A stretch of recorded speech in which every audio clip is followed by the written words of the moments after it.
isu reshuffle berkembang lagi. Di tengah perkembangan isu reshuffle ini kemarin, tiba-tiba Pak Surya Paloh itu dipanggil oleh Pak Jokowi ke istana. Entah apa yang diomongin. Orang menerka-nerka, itu pasti bagian dari isu reshuffle. Iya sih, Nasdem ada 3 orang kadernya yang duduk di kabinet Jokowi sekarang. Ada Menkominfo, ada Menteri Pertanian, ada juga Menteri Kehutanan. Apakah pemanggilan itu atau pertemuan antara Pak Surya Paloh dengan Pak Jokowi ini ngebahas orang-orang Nasdem yang bakal dicopot? Masih buram, masih tanda tanya semua. Spekulasinya biasanya Pak Jokowi itu mengumumkan reshuffle itu pada hari Rabu PON. Nah, besok mungkin saja ada pengumuman reshuffle. Mungkin orang deg-degan siapa sih kira-kira yang akan menggantikan atau menteri yang dicopot. Karena komposisi menteri pada akhirnya kita bisa membaca peta kira-kira patron-patron baru yang terbentuk itu. Apakah koalisi perubahan yang berubah-ubah terus itu, yang PKS, Demokrat, sama Nasdem itu, akan terus jalan mendukung Anies Baswedan, atau ada perubahan lagi? Berubah lagi misalnya Nasdem tiba-tiba narik diri, atau ada hal-hal lain. Iya, kemarin PKS sama Demokrat ujuk-ujuk tiba-tiba mereka buru-buru teriak calon presidennya adalah Anies. Barangkali mereka ini merespon kegalauan Nasdem, merespon suasana kebatinan orang-orang Nasdem. Karena apa? Dicopot dari kabinet nggak enak loh. Dicopot dari posisi menteri nggak enak loh. Sebab posisi-posisi itu menentukan juga pada perhitungan ke depan. Dan Nasdem kayaknya nggak terlatih untuk menjadi oposan selama ini. Nasdem ada di bagian pemerintahan selama hampir 10 tahun ini, di pemerintahan Pak Jokowi. Karena itu orang bertanya-tanya gimana sih hubungannya Pak Paloh dengan Pak Jokowi pada saat ini. Apakah sejak beliau atau Nasdem mendorong atau mendukung Anies sebagai capres, Pak Jokowi merasa nggak enak hati? Atau sebetulnya biasa-biasa aja karena itu juga dilihat bukan cuma sekedar mendorong-dorong Anies, tetapi lebih pada usaha Nasdem untuk menjadikan Anies sebagai vote getter.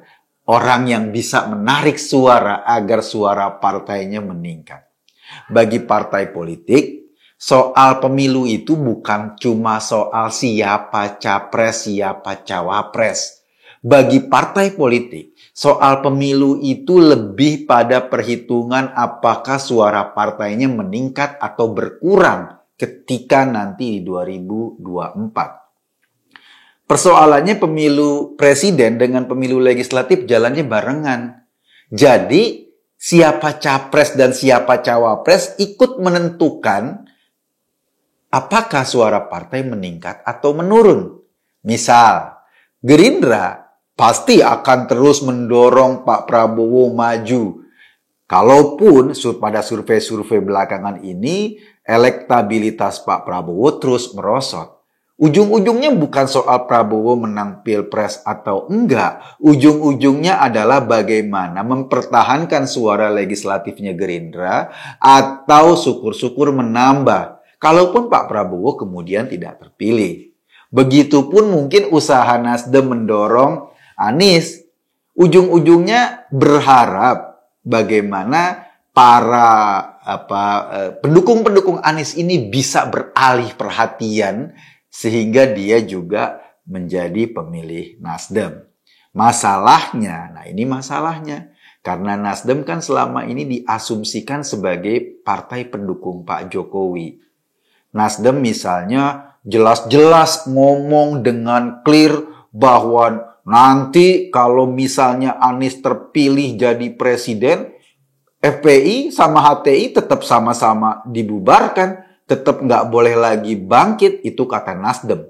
Tapi orang FPI atau orang HTI marah dengan statement itu karena mereka berharap kalau Anies jadi presiden, HTI bisa bebas lagi, FPI bisa sweeping-sweeping lagi. Dan orang-orang kelompok ini, kelompok pengasong agama ini adalah pendukung Anies kelas berat, pendukung Anies yang memang akan berjuang mati-matian untuk memenangkan calonnya. Kenapa? Karena mereka berpikir dengan Anies tampil, maka mereka punya patron politik, sehingga kemudian kehidupan politik FPI, HTI, atau gerombolan-gerombolan garis keras ini bisa tampil lagi, bisa bangkit lagi apabila Anies jadi presiden. Nggak seperti pada zaman Pak Jokowi, ketika FPI dibubarin, HTI dibubarin, dan kelompok-kelompok garis keras ditangkep-tangkepin karena mereka banyak terlibat dalam kasus-kasus terorisme.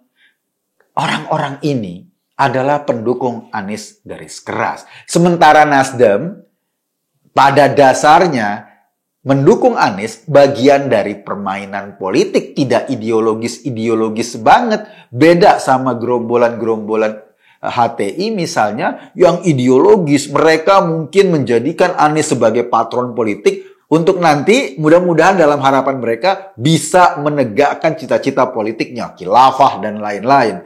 Karena itu mereka butuh ruang politik dan untuk dibebaskan beraktivitas. Sama seperti zaman Pak SBY dulu. Zaman Pak SBY dulu, kalaupun Pak SBY itu bukan orang yang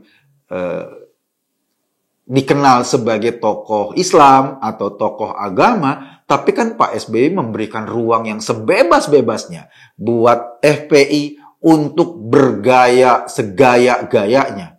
FPI bisa melakukan pengeroyokan, bisa sweeping, masuk ke mal-mal, bahkan bisa membunuh orang di Cikesik misalnya. Itu kejadian. Atau HTI, ini jelas-jelas organisasi yang tujuannya mau menghancurkan Indonesia, diberi panggung sama SBY. Ketika HTI ulang tahun teriak-teriak khilafah, malah bisa siaran langsung di TVRI. Nah, suasana kayak gitu yang barangkali diharapkan oleh gerombolan-gerombolan ini kalau Anies bisa menjabat menggantikan Pak Jokowi. Kalau memang itu tujuan-tujuan ideologisnya, pasti Nasdem ini gamang. Secara ideologis kan berbeda. Nasdem dengan HTI, Nasdem dengan FPI, atau Nasdem dengan kelompok-kelompok ini. Irisannya juga jauh banget.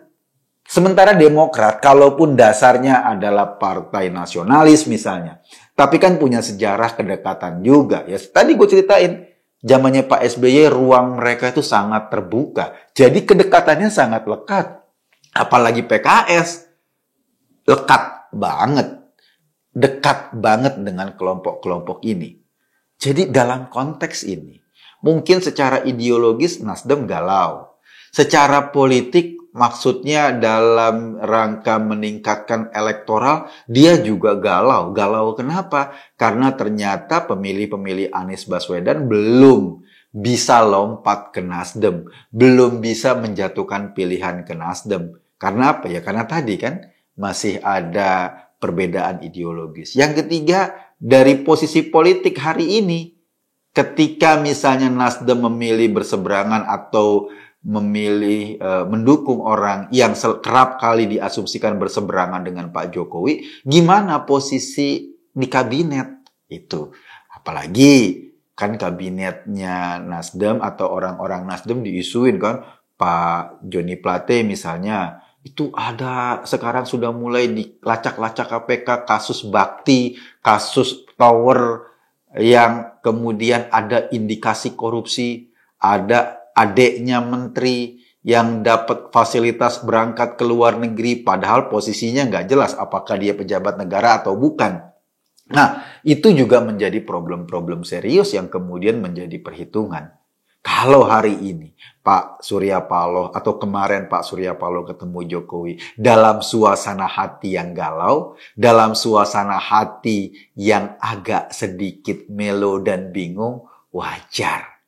Kenapa? Ya itu tadi, pertaruhannya terlalu banyak buat Anies Baswedan. Sementara PKS dan Demokrat ngelihat Pak Surya Paloh sudah mulai gamang-gamang kayak gitu, mereka buru-buru teriak mencalonkan Anies sebagai presiden. Kalaupun sebetulnya mereka masih punya tawaran memajukan AHY sebagai cawapres atau memajukan Aher sebagai cawapres. Perkiraan gua mungkin saja Nasdem dengan kegamangannya ini akan mulai berpikir bagaimana bisa menyelesaikan agar nggak rugi-rugi banget dengan keputusan yang sudah diambilnya. Agar nggak jomplang-jomplang banget biaya yang harus mereka keluarkan karena mendukung Anies Baswedan. Sudah hilang suara karena banyak pendukungnya di Indonesia Timur misalnya yang lari atau yang nggak mau lagi berdekatan dengan Nasdem karena dia memilih Anies Baswedan. Sudah posisinya di kabinet juga terancam, yang kemudian juga secara ideologis juga belum tentu bisa gabung atau bisa bermesraan dengan kelompok-kelompok mendukung Anies yang lain. Kan kita tahu kayak orang kayak Rizik, orang kayak gerombolan-gerombolan yang dulu sangat menentang Ahok misalnya, kan mencaci maki Nasdem sebagai partai yang mendukung penista agama, partai yang sangat dibenci karena melakukan dukungan terhadap Pak Ahok atau kelompok-kelompok nasionalis lainnya. Gua ngebayangin suasana itu yang terjadi pada pertemuan Pak Jokowi dan Pak Paloh kemarin. Pak Paloh dalam posisi seolah-olah tidak punya daya tawar yang cukup. Keputusannya kayak gimana? Kita nggak tahu. Tapi mungkin saja Pak Jokowi pada akhirnya tetap menerima Nasdem dalam kabinetnya dan membiarkan kegalauan itu terus-menerus terjadi. Kalau tetap di kabinet, berarti Nasdem masih bisa memainkan tarik ulur cantik. Dukung enggak. Dukung oke, tapi diajak deklarasi bareng-bareng ogah. Sampai kapan? Nggak tahu. Mungkin sampai Upin Ipin masuk SMP. Gue Kokon tadi hanya mengajak Anda berpikir, kesimpulannya terserah Anda. Terima kasih.